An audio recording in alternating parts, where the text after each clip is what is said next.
Hi!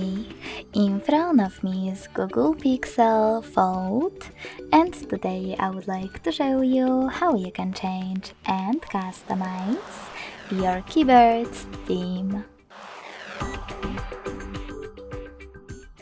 You need to begin by going into Devices Settings and scrolling all the way down right away.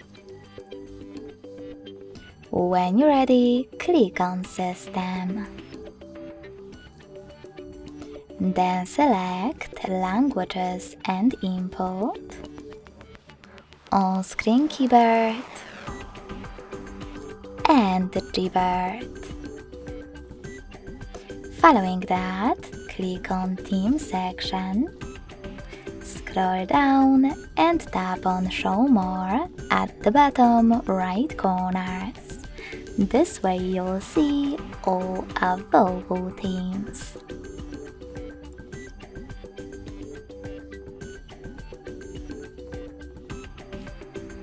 Now just click on the best theme for you.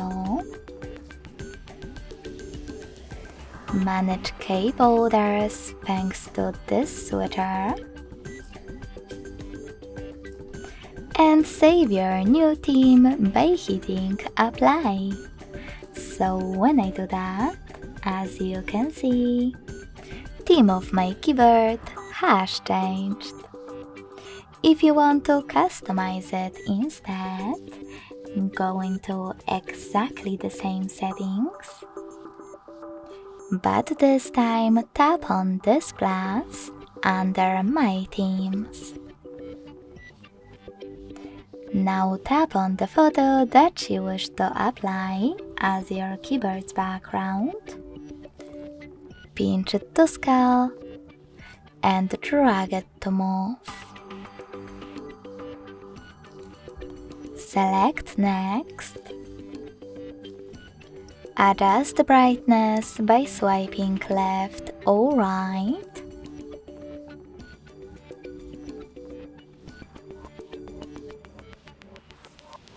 Click on Done. Manage keyboarders and select Apply. So when I do that and go back this time, as you can see, theme of my keyboard was successfully customized with an image. Thanks so much for watching. If you enjoyed this video, don't forget to leave a like, comment, and subscribe. Bye!